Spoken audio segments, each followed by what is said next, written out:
So what did you want to talk about today?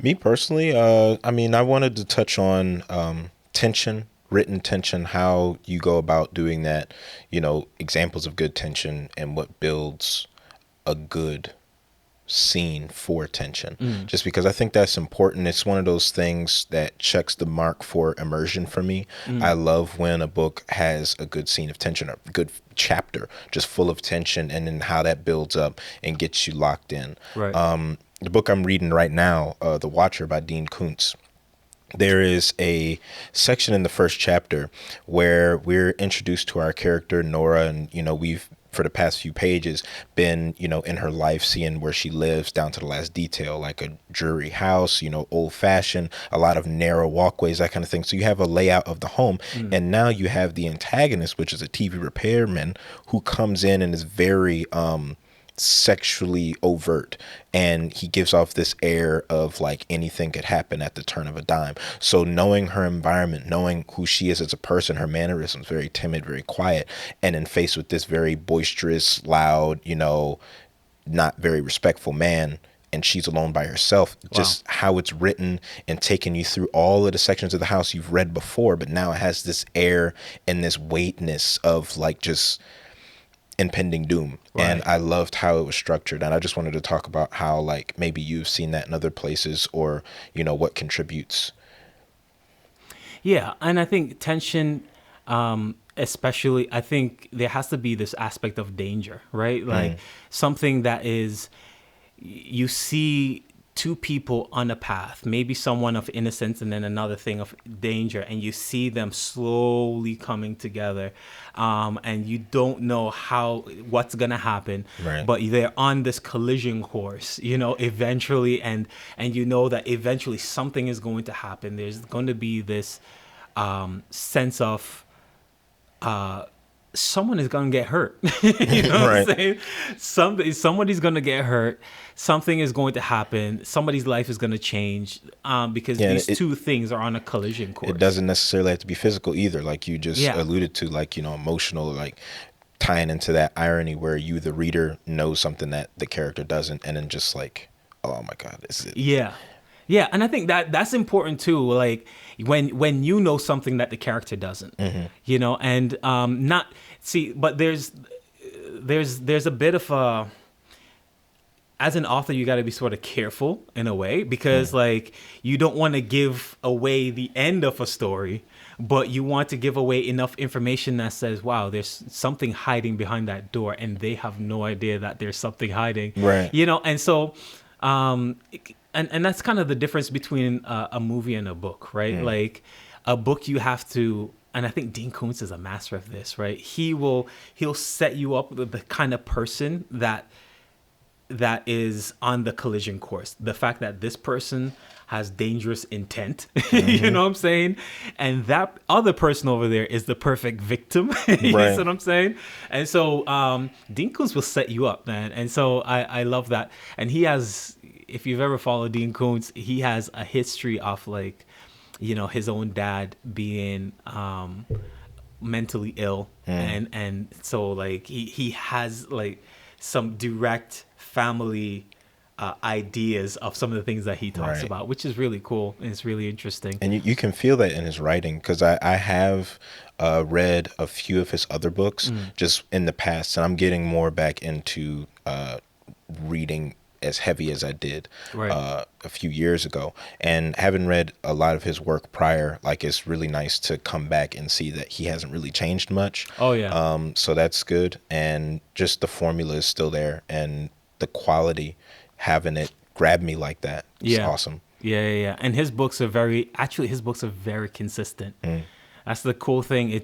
His books are so consistent. I think Oh, Stephen King. Stephen King. Oh, Stephen King's books are actually really, he's also very, very good. Stephen King writes mostly, of course, scary. hmm. If anything, he doesn't write anything other, but like horror, and that's kind of where he stays. Right. And there is just a ton of tension that he takes, and he takes his sweet little time and do it too. Like he'll build it up for just chapters and chapters on end. I remember before watching it, I watched the movie Oh, It, and saying, you know what, I want to actually read the books, because I know they were based on the books, and I was like, I want to read the books before I jump into it. And it's the same thing. He takes it like it's a slow burn, but I think one of the things he'll do, because he knows, and I think this is just really good storytelling, because he knows that he's going to take a while to build up the tension. He'll first introduce it in the prologue, and the prologues are like definitely a great way or a great place to do that. He'll introduce you to what is gonna happen later on in the story. So he'll introduce you to this horrible evil.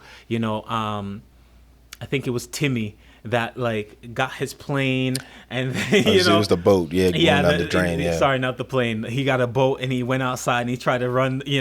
Try to. that would have been funny though. That's crazy. Playing in the tree, and he's yeah, right, and he's playing, and then it goes down into the sewer, and you know what? It's actually such a simple concept.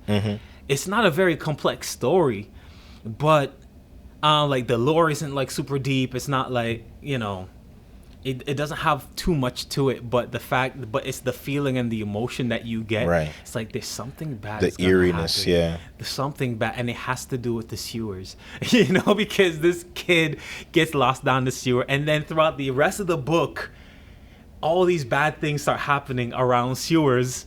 And then so from then on else, and you as the viewer, you know that there's something down in the sewer, and they don't know. You know what I'm saying? And so it's like, dude, you don't even want to take a shower and it's because like, there's an issue down the sewer. It's like the people who go to the movies and they're watching a scary movie and they're like, "Don't go in there! Don't go in there!" Like screaming at the book. Like that's when man, you've done a good job in like building the tension around something so. Actually, that's it. Like something so mundane and normal as like the sewers but because there's a dark unknown. Right. You see what I'm saying? Because there's a dark unknown. You don't go down in the sewers every single day. Right. You know what I'm saying? And so now he builds up this entire story around this thing down there that is like he does something similar, and this was a couple months ago when I read this book, The Outsider. If you've heard about that, he takes that same concept, so a mundane thing. Being people people you should know, and turning that on its head. Like you can't trust anybody anymore because now the antagonist, sorry, spoilers, now the antagonist of this book could be anyone. Yeah. And we go down this rabbit hole of trying to find out, was this person framed? Were they the real person who committed the crime, doing these horrible things to children? I don't want to go too deep into the story because I want, if you guys want to read it, it is a very good book. And it's another book or form of entertainment that got turned into a show. There was a show on HBO as well for The Outsider. I hope they renew it. Well, no, actually, they finished it. They finished the book in the show, so that's good. But it's the same thing where taking something as mundane as, a kid's sports team or somebody driving down the road or anybody that you would know from your day-to-day, not being able to trust them. Right.